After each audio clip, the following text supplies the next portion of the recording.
All right, everyone. As many of you know, I don't really like making predictions. I don't feel like I'm that good at them.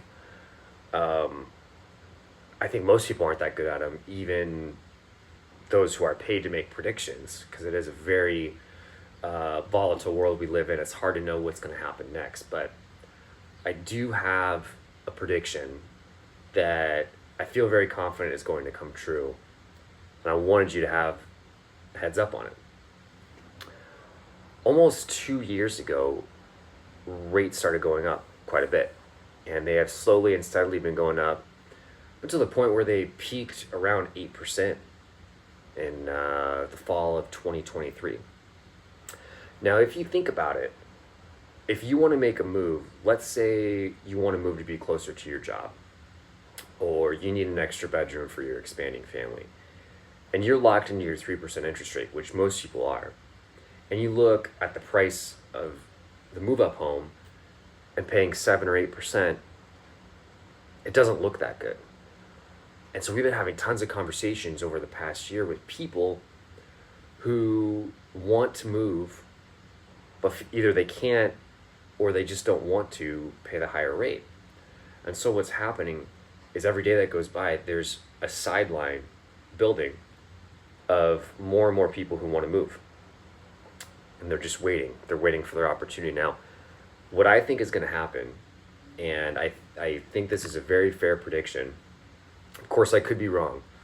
But I feel very confident that once rates hit a certain threshold, I don't know if that's once they get into the sixes, 6.5, once they get into the fives, I'm not sure which it is.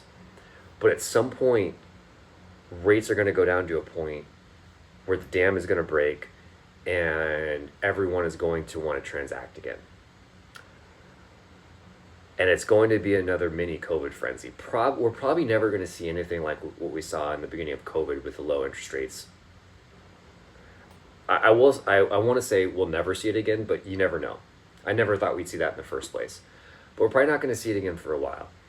I don't think it's going to be that intense, but I do think there's people sitting on the sidelines right now waiting to transact, waiting for rates to go down.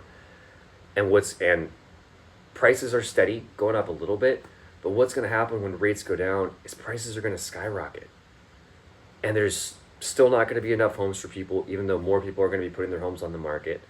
And it's going to be a rough and honestly a sad situation for buyers. So here's my encouragement.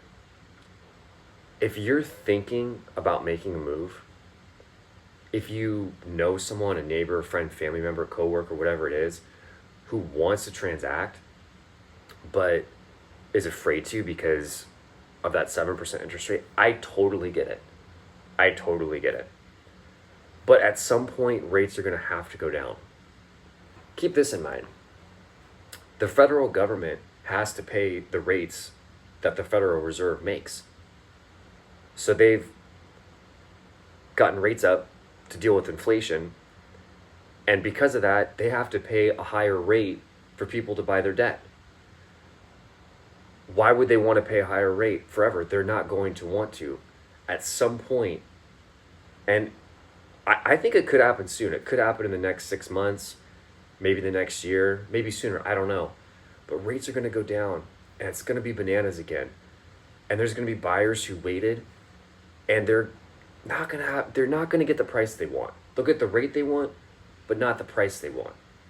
And so my encouragement is to, if you can afford it, buy now and refinance a year down the road, 6 months down the road, 3 years down the road.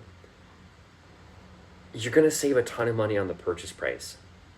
I strongly believe this. And again, I could be off, but a lot of the experts agree with me. I've been doing this a long time. It seems clear as day to me. Buy now. If you can, if you want to move, if you want to make the move, you can afford the rates, and it makes sense for your budget, consider a purchase now. Don't let the rates deter you, and consider a refinance later.